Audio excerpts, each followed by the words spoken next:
So the if you click on the link, it'll take you to the SQL tutorial website, and it goes into more detail about different things. It has more things that I didn't include in there. But for now, I just I included stuff that we were going to be referencing today. So I'll explain, I'll go over some of these. This is for querying data. And then we'll also go over table structure and what tables are and what they do. So is everyone, for the most part, do they feel familiar with what select star does? Zoom in? Yes. How's that? Is that it? Awesome. Okay, so we'll go over, excuse me, who here knows essentially nothing about SQL, doesn't know what a select is, doesn't know what a table is? Okay, all right, wonderful. So you can think of SQL as kind of like a really fancy file system. So like when you go on your computer, say you're on a Windows machine, and you open up File Explorer, and you create a new folder, and then you put a file inside of it. You're saving data to your file system. In the same way, when you make a query against a database, when you ask for data or when you tell it to insert or update some data, you're actually literally updating a file system in much the same way that you would do it in File Explorer Windows behind the scenes. But in front of that is a whole lot of essentially math that allows you to link up all the data behind the scenes in a really fast way. So what I mean by that is, and so I'll skip over to the tables for a second. So tables are like SQL's versions of folders in a sense. So you create a folder in your file system and you put it's like, okay, this is my images folder. All right, I'm gonna put all my image files in here. So the same concept for SQL. I have a users table, essentially a users folder. I'm going to put all the records or all the data about my users in here. Now, the first difference you're going to notice, or you're going to come across, is with a file system, you can do essentially anything as long as it's allowed by the interface. So you could put non-images inside your images folder, right? You can put a text file in there, you can put a PDF or a video or whatever else. There's nothing stopping you from doing that. In SQL, if you don't put your data in the exact way it expects, then it's gonna complain and it's gonna refuse to do anything.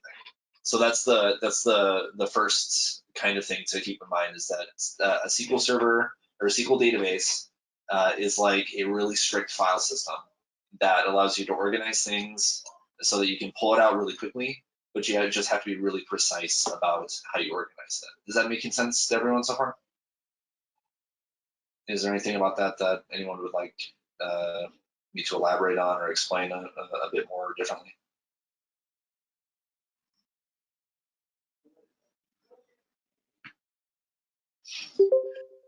Awesome. So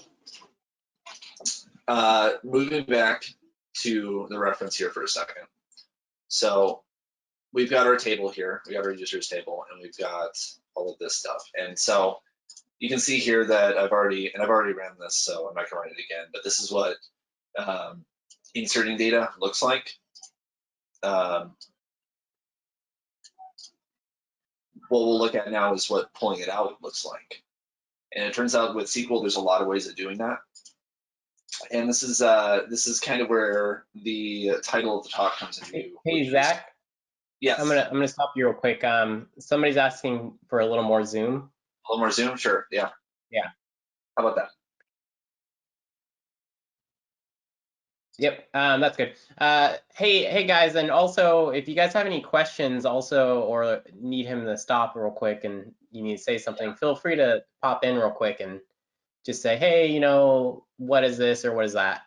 Right. Too. Just feel free to try to make it a little more interactive. Yeah. So it's so getting back to selects.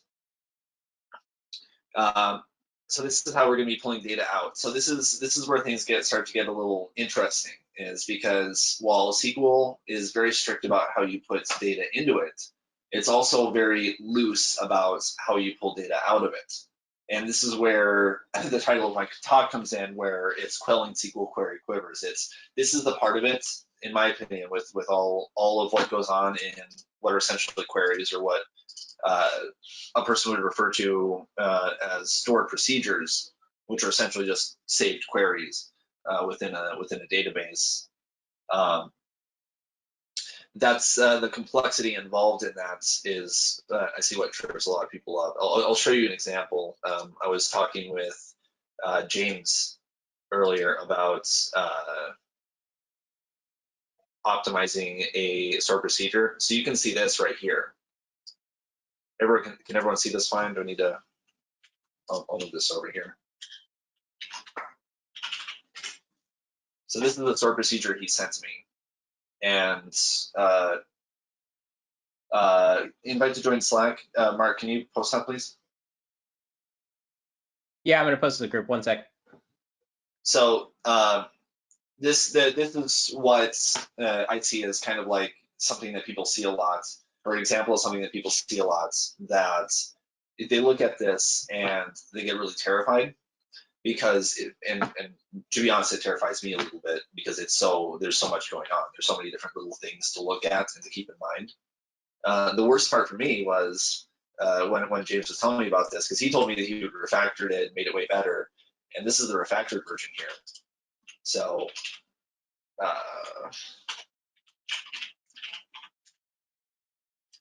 you know, this is what it was changed to, essentially. So, you know, you make a slight change in it, and it's the difference between seconds or milliseconds, essentially, is what a lot of problems come from, with people with not knowing how to approach databases, not knowing how to approach queries. So that's essentially what I mean by, and this is a real life example, by the way. That's essentially what I mean by Quivers, Query Quivers, by the title of the talk is. So we're going to be talking about the very, very basics of it, so that when you start building on top of that with more knowledge, with more learning from other places, you'll have a firm foundation, and you'll be able to take in all this new knowledge and be able to build on top of what you've already learned in a structured fashion. So that's kind of the goal for today. We'll see how far we get with it. But so, like I mentioned before, we have our different tables here. And so this is what the syntax for creating a table looks like. These things right here, these are called data types. So like an ID, when you say integer, that's like this right here, like the number 1, things like that. When you say in varchar, that's like a string, like some text, like this right here. This is a character, a set of characters. So it falls under the varchar data type, right? And this right here is bit, which is the same as Boolean, which is true or false. So is this record marked as deleted? Yes or no, essentially. Is this making sense so far? Anyone confused so far? I'll stop periodically to ask that, and then I'll just keep going if I don't see anything after a second, but feel free, once again, to jump in at any time. So what we're going to be focusing on for the most part is we're going to be looking first at how these tables relate to each other, because this is the part, this is the really meaty part of SQL, is the relations. In fact, it's literally the name. They refer to SQL as a relational database. So the great power that I referred to earlier is these different relationships, which you see marked here as constraints.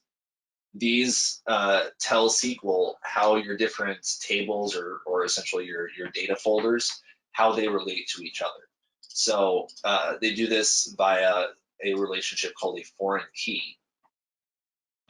And so what that means is, if you look here at our table, we have this ID field here. And this ID field is marked as an identity field. Well, it's marked as a primary key and an identity field. So what the identity field means is that literally we consider this to be an identifying feature of this data. Like you should be able to pick out any single record from this table just by referencing this small bit of data. So as an example, or as a bit more elaboration.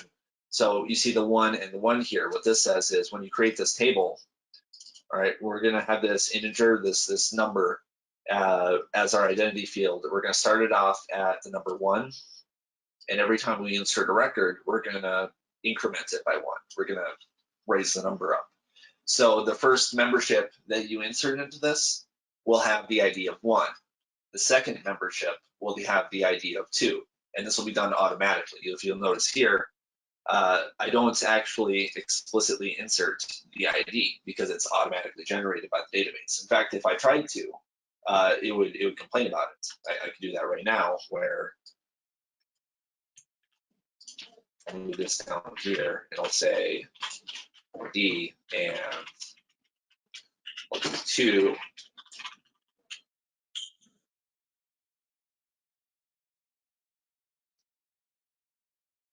And once it decided, there we go. Cannot insert explicit value for identity column and table memberships when identity insert is set to off. So by default, SQL is going to protect that data for you. It's going to be very strict about how that data operates, or about how that data is recorded and manipulated. It won't just let you do willy-nilly things about that. The other thing it will do for you as well, based on these relationships, is say that you wanted to remove an actual record. So from say that there was a user you wanted to delete. So for instance, user 1 here. Say if I were to remove from users, or is it?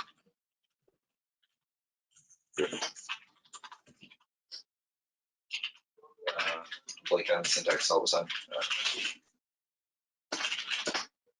Delete from users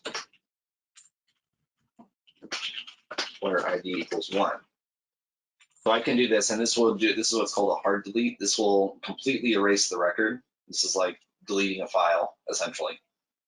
And one of the things that these relationships get you is that if you try to delete this, and then there's another record elsewhere that relies on that reference, it won't let you do it.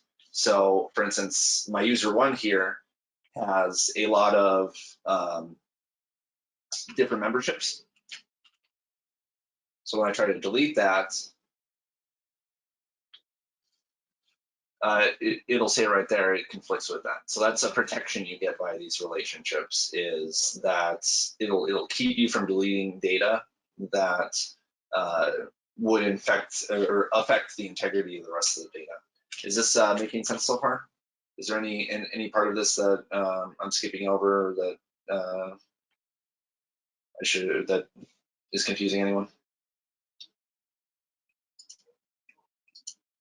So essentially, to reiterate everything I've said, we've got our tables, and our tables have very specifically formatted data. And then how we manipulate that, how we define that data in these tables defines how we can retrieve and manipulate that data in the future.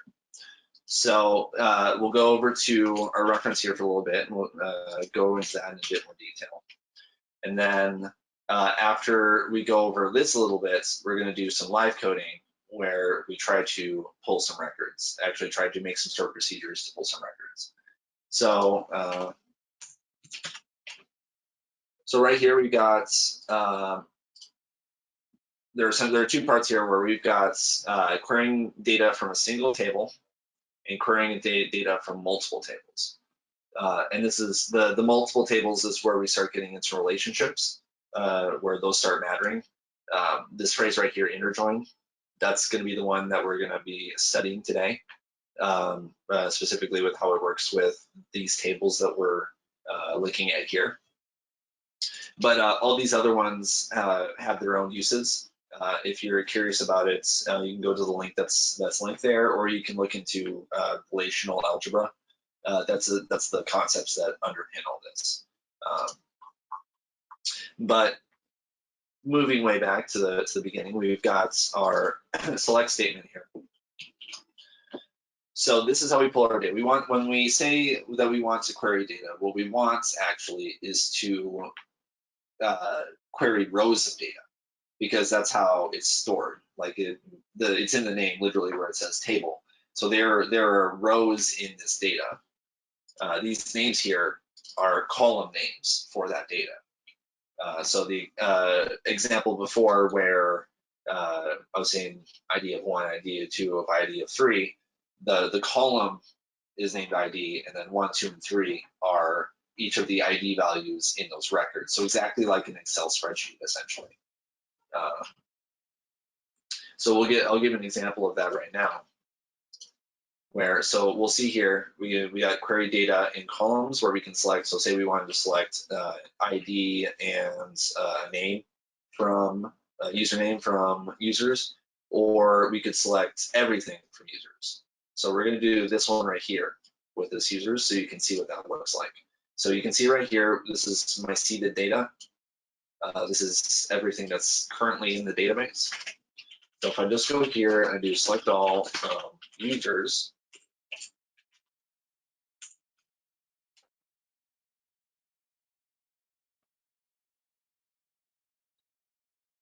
then here's the data that I had previously put in before. So here's what I was referring to before. Here's your column, and then here's your row.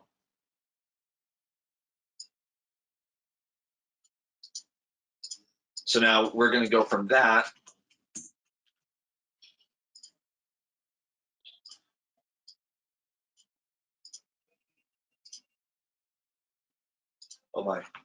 So we're going to go from that to the next one we're going to talk about is selecting from multiple tables, which is going to be an inner join.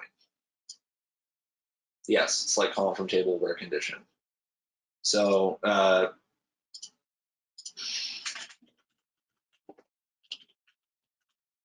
this is what Mark just posted in chat.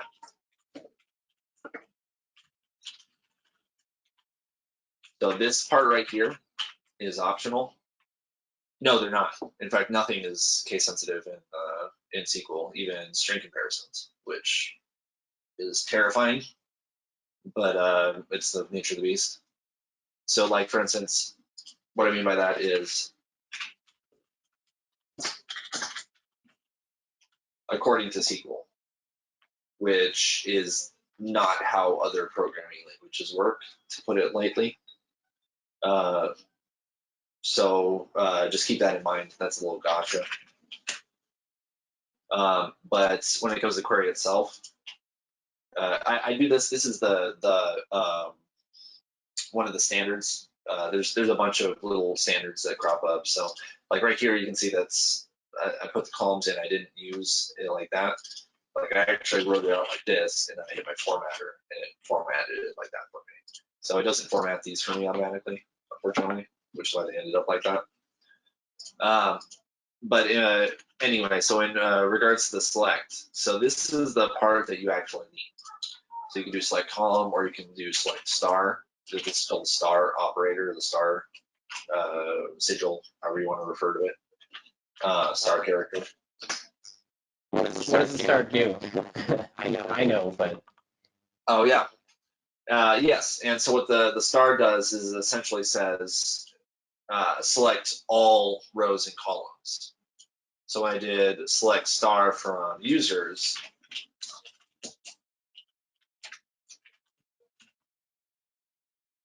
it gave me all of the records. But if I said select all from users where ID equals 1,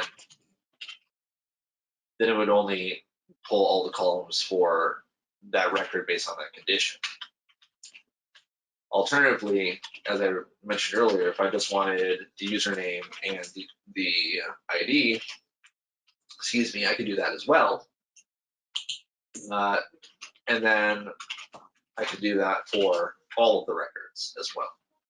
So I can, based on this syntax here, and this is the essential syntax for querying data, by the way.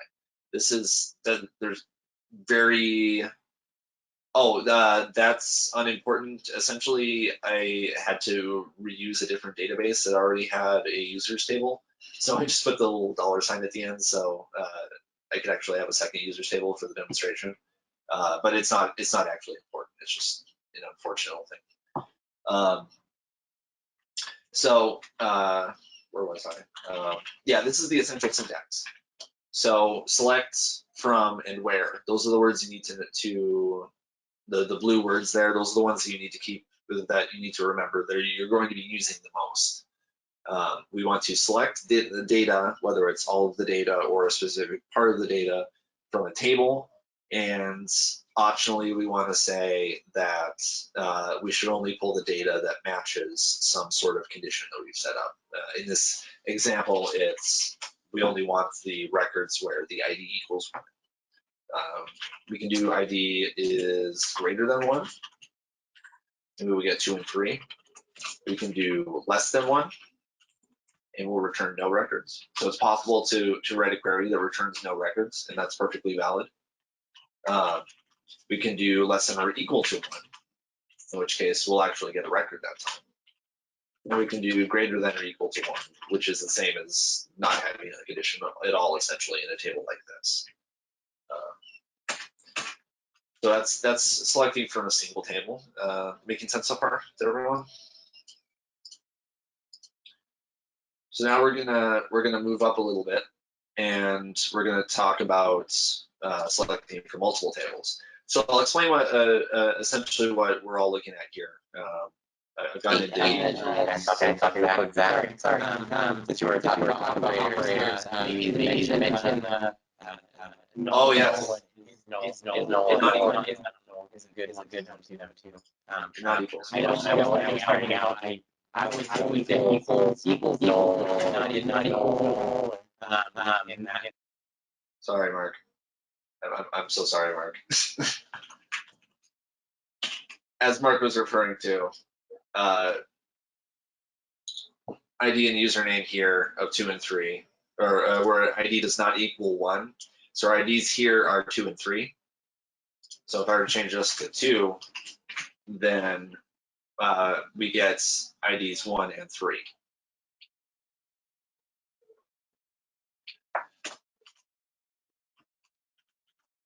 So the next part of this that we were going to be talking about was multiple tables, querying against multiple tables. So right here,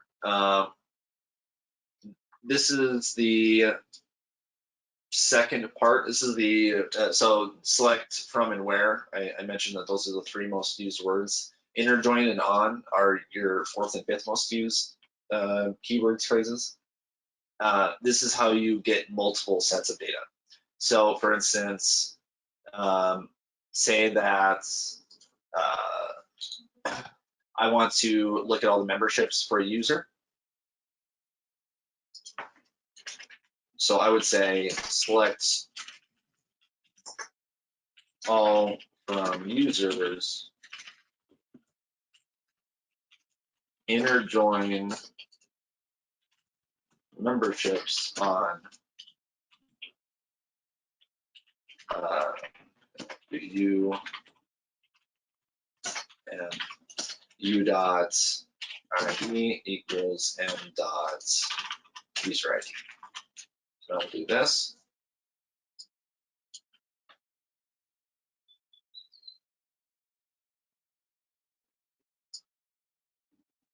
So you can see that now when we return our results, not only do we get, so here's our full user record right here, up to this is deleted, but then right next to it, we have all of our membership records as well. And what you'll notice is that it's actually repeating each of these individual ones. So turning that data into something you can use on a server is typically the job of something like a tool like it's called an object relational mapper. This would be like Entity Framework or is it Swagger? I forget the other name of the other one. For C# that you would use to essentially take like your classes and things of that nature and match them up with that data. So that, and that's a whole other separate topic. We're not going to go into that today. Just mentioning that so for your awareness is that this is how the queries work by default. Is that it returns a result like that. And so then you would go into here and you would say, okay, so dot ID as membership ID. And so now we ID is actually as membership ID. So that right there is how we're is getting into massaging queries or returning data that or being flexible about querying data essentially. So you can pull out data from SQL from your tables in a query, and you can represent it as a different form from how it's saved in the database, if that makes sense. So what that means is that like, so if I were to return this data as it is to a server or something like that, and it were to see two IDs in there, it would get horribly confused because it wouldn't know which one refers to which. So, okay, I'm gonna return this data and I'm gonna rename the membership ID to be, or the membership's ID field to be membership ID, is essentially what that means. So, and there's more to go, once again, there's more obviously that we can go into to talk about this, but that's essentially the basics for that. Does anyone have any questions? I feel like I threw a lot of concepts in there at once.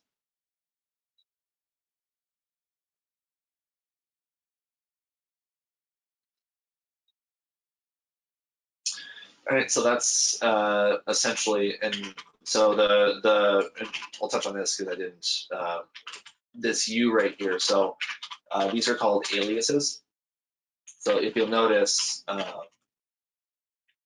both of these, the reason why these exist is because sometimes in data you'll query it and you'll have tables that have matching column things, and just like on a server, SQL itself would also get confused in that situation. So if I were to say like this, and then I were to say where ID equals user ID, it's not necessarily going to know which one it is, right? So if I do select all, right there you can see ambiguous column name ID. So in order to query these out here in a way that allows me to match up with relationships that I've defined, I have to essentially introduce these aliases and I have to essentially rename them so I can reference them more specifically. So that is essentially the entirety of the listening portion. So now we're going to move on to the activity portion. So this is where I'm going to ask anyone in the crowd, complete that code. What should I write here? Excuse me, in order to get all the posts from the database. You can't actually type it into VS Live Share if that's what you're doing because I have it read only. Select star, okay. Select star what? That's a good start. Select star. Get all posts. I don't think that's gonna work.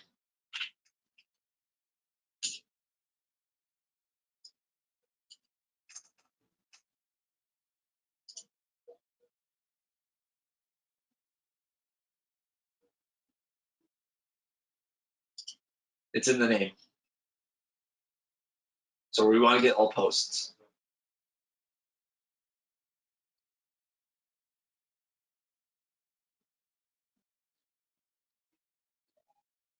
So in this case, the answer would not be select all from get all posts. The answer would be select all from posts, which is the name of the actual table.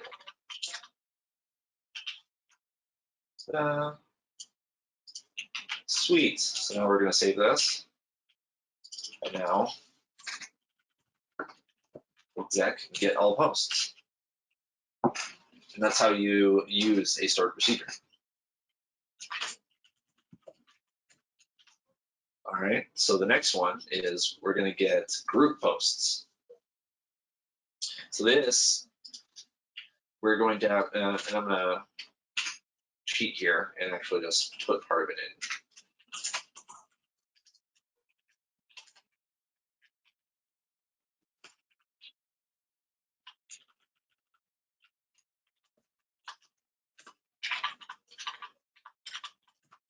So be group ID, and so we're going to use the group, we're going to be passing in that group ID. So exactly, yeah, execute. That's actually a short version. So you could actually type out execute in its entirety.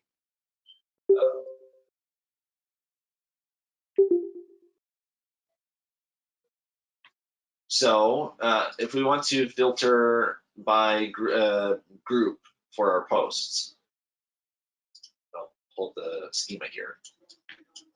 What do you think that we should?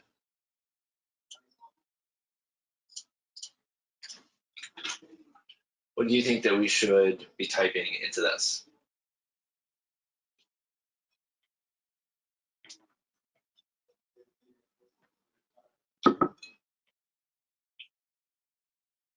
It's going to start out very similarly to the last one that we did, the get all posts.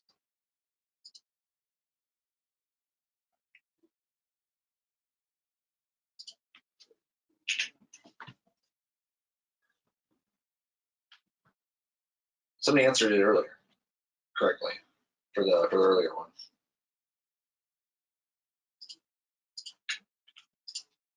Ta-da! So this is where now we need to use the group ID. Right? And so this is where we use our condition word. And our condition word, if we recall, is where. So what do we want to match our group ID against here?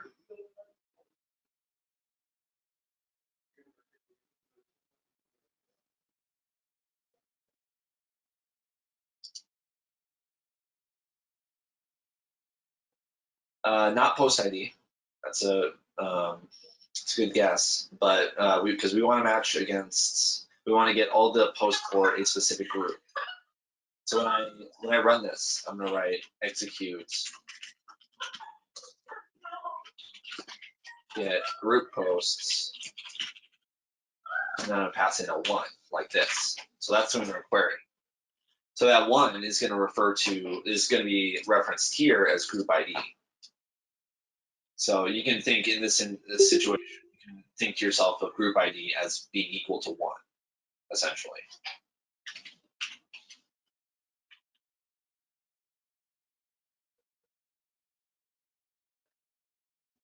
Yep, that's correct.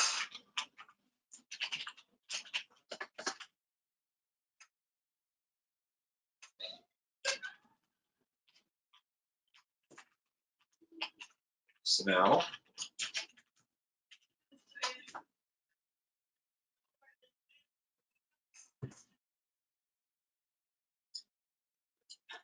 ta-da! We can do this for any other group that we have. We can even do this for groups that don't exist. Oh, whoops! I caught a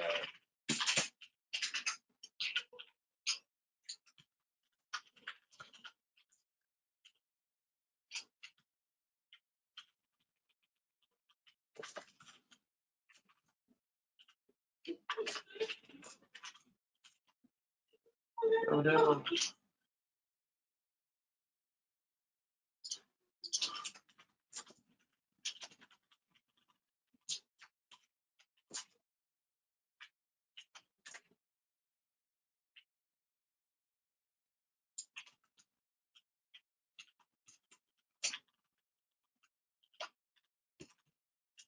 There we go.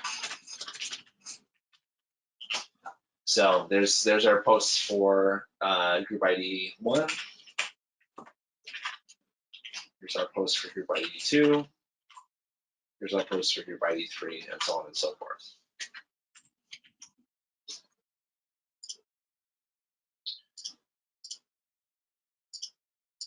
All right, so moving on.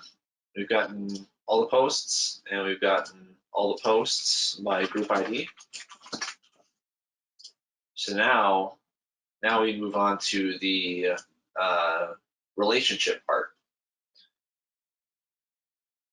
which is the get users with posts.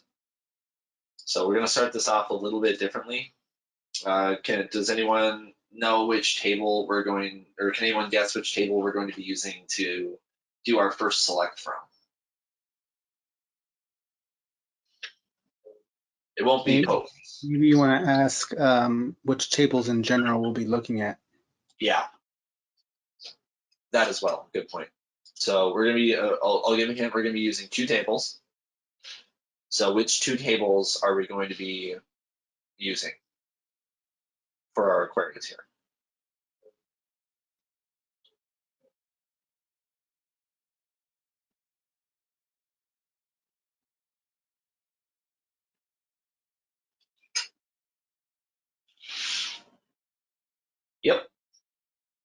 Yep, exactly. Users and posts. So which of those is our first select going to be from? Is it going to be from users or it's going to be from posts?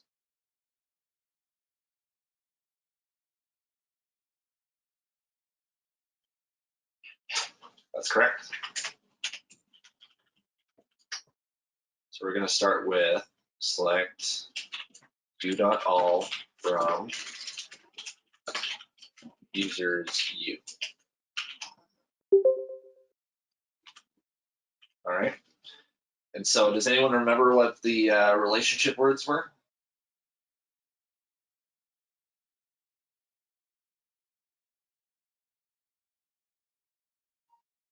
Inner join, yep. Inner join, and then we're going to put the name of our other table here, posts, say P, on, not where, by the way. Where is for conditions, but this is for inner joins, we want to use on. That one trips me up all the time. Inner join on P dot user ID equals u dot ID.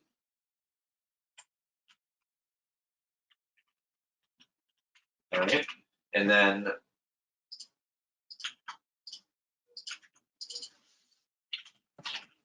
pass in an integer here, and then at the very bottom, after the inner join, we'll say where u dot ID equals user ID.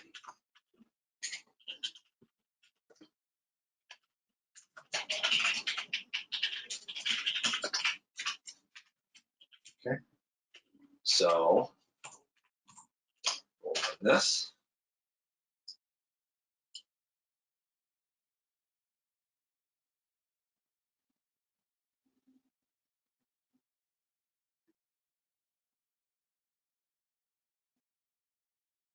Then once it decides that it wants to return, we'll actually see some data, presumably.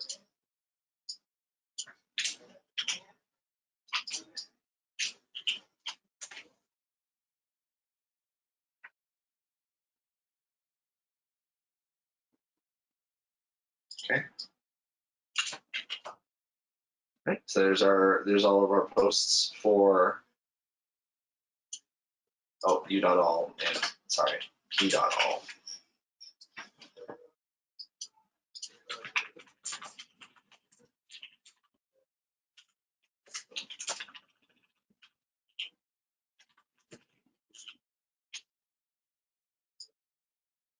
There we go.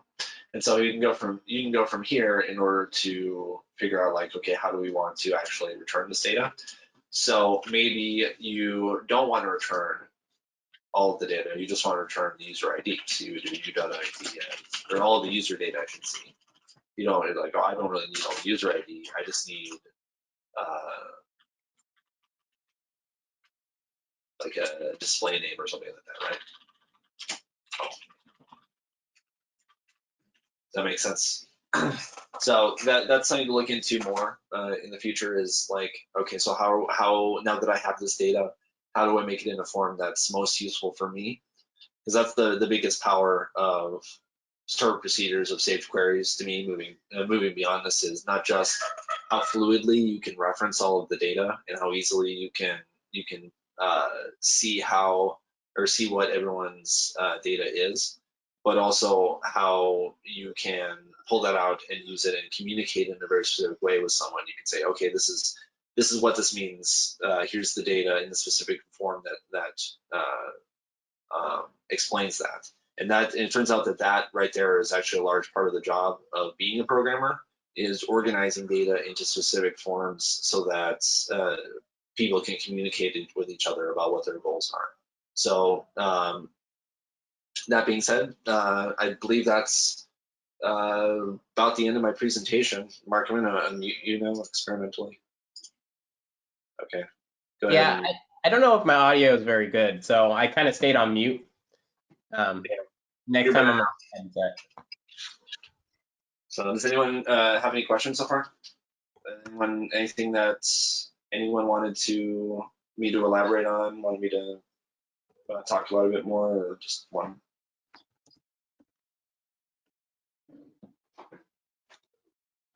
So what I just shared is if you want like usable column names to show up in like your reports, and say you don't want to have the standard syntax or standard naming conventions, you can put brackets around your names that you save it or you send it back as. So that way you can add spaces or whatever.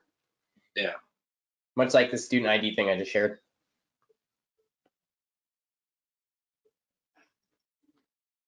Thanks, Lauren. Create procedure is needed for when you literally register it. So this right here is like it's how you tell the database what your saved query is, but you only write this and you only use this once. Every other time you use this part right here. That's the entire point, is that you don't want to have to rewrite this every single time. Like I don't have to remember what all this different stuff. Yeah, it's kind of like a function essentially, but I have to be careful because there is something called functions in SQL that I don't recommend in general, but they operate differently. The stored procedures are literally just there for pulling out data. That's what they specialize in, I should say, is they specialize in pulling in data like that, whereas functions specialize more in like manipulating data. So like you want to perform some sort of math operation. It could be more efficient to do that in a function, but you should not be doing queries from within functions. That's essentially what's that. Does that make sense? I kind of had to. I think that was a pretty good explanation, Zach. And once you guys get more in the SQL, you also see things called views, which are just they're essentially just reports that produce set reports for your SQL queries. So they can kind of get confusing compared to procedures. Procedures you do a lot more in than views. So yeah.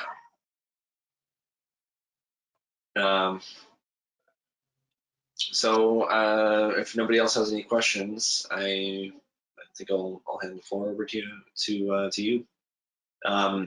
James, I'll send you the code later. We'll put this up on the GitHub for everyone.